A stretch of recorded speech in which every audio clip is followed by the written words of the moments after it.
I have two great passions in this world. One is photography, and the other is travel.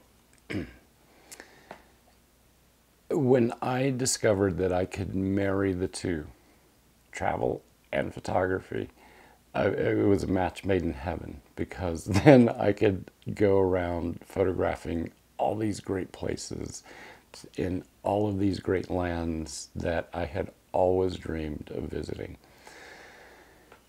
You know, when I first thought about becoming a photographer, that was my vision, you know, to go to Mont Saint Michel and photograph this great architectural cathedral in the middle of the water, or going to Venice and getting lost in the alleys and photographing the colors of Morocco and etc.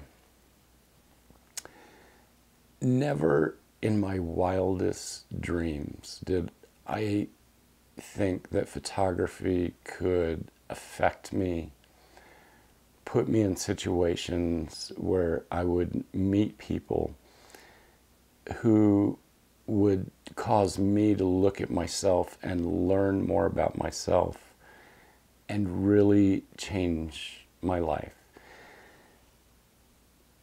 It really has become a very personal thing for me, and sometimes I think that maybe there's someone that I don't see who pushes me or has their hand on my back pushing me in a certain direction.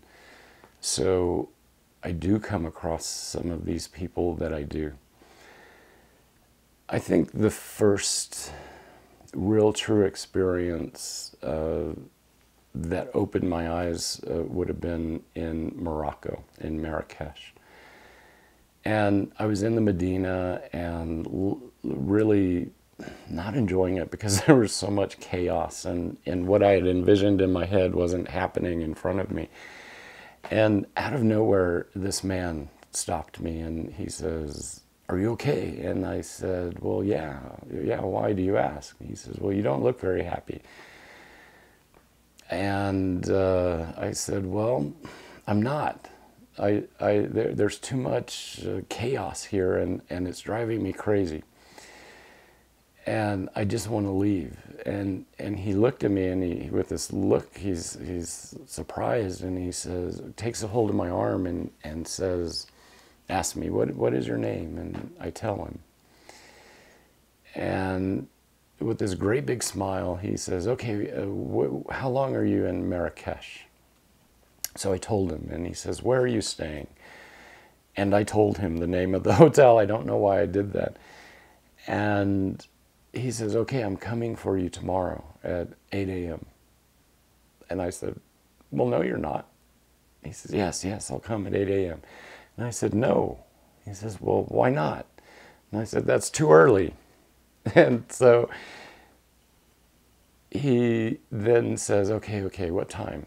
What time should I come? So I say, I don't know, 10:30, 11. He says, "Okay, I'll be there." So he walked away. I went off, really didn't give it a second thought. Well, lo and behold, the next morning at 10:30, the phone in my room rang, and the receptionist says, "Mr. Paulda, there's someone here to see you." And I said, "Well, who is it?" You know, I'd forgotten about the night before.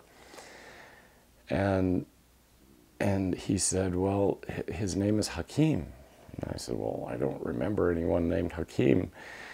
And so I go, and look, there's this man that I had met in the Medina, and Hakeem told me, "I want you to come with me." He says, "Go get what you need for 1, 2, 3 days." And I'm thinking, holy crap, this man wants to take me away. I have no idea who he is. And then I thought to myself, okay, I'm going to do this. And so I did. I went off with this man. And we just went on driving, and we were talking just about life, just back and forth as we're driving along. And by the end of the day, we were headed into the dunes of the Sahara Desert. And that night, I slept under the stars, a gabillion stars in the Sahara Desert. And there was a full moon. I remember that. It was amazing. What is really amazing is he got me back to the hotel after this really incredible time and really helped me to understand the culture in Morocco just through this man. And I learned I was a little bit braver than I ever thought. And we get back to the hotel, and he said, well, I thanked him. I tried to give him money for it. He wouldn't take it. And he just said, no, I just really want you to love my country. And that's why he did this. And before he drove off, he says, I'll be in touch. And, you know, I went back into the hotel and, you know, I started thinking, okay, Hakeem is going to be in touch with me, but how? Because he doesn't have my phone number and he doesn't have my email. He only knows my name. So months go by and I get this phone call from the gallery manager that represents my work. And she says, Mark, there's this man and he has an accent and he's asking for you. And immediately I knew who it was. And it was Hakeem.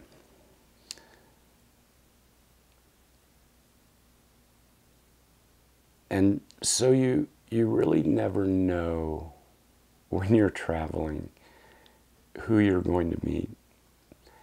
And you never really know the long-lasting friendships or relationships that you'll create along the way.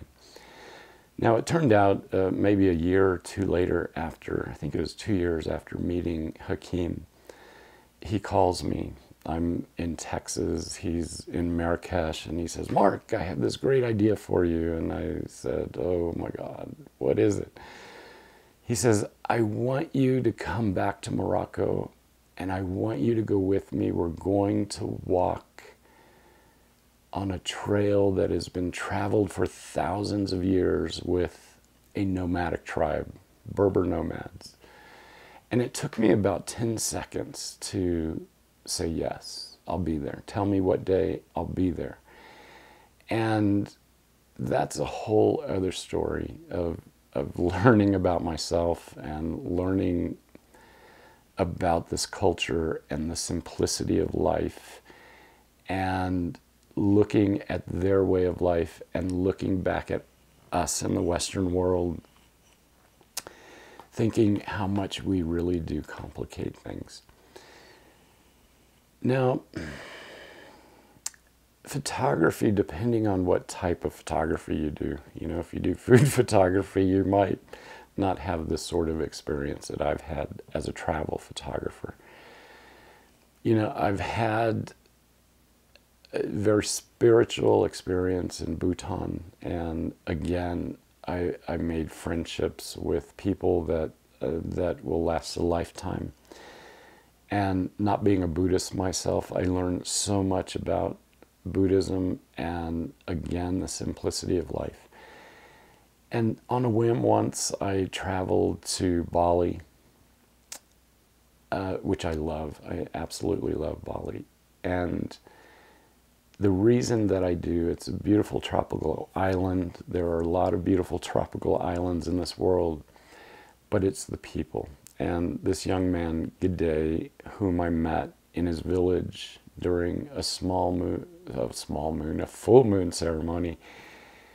And just to make a long story short, Gide and I are now working on a project together because he wants to help preserve Balinese culture. And for a young man who at the time was 22 to have this sort of goal, I couldn't walk away and not do anything. So I told him that I would help him make his goal a reality, and which we are, and we're still working on that. And also, while in Bali, I've adopted a child, and I never thought I would have a child in my life, or want a child. But this young man is really, truly very special. So know that photography can be more than taking photographs. Photography is more than owning a camera. And open your heart and open your mind and let whatever happens happen, and take it all in.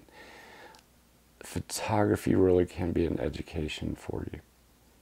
I know it has been for me.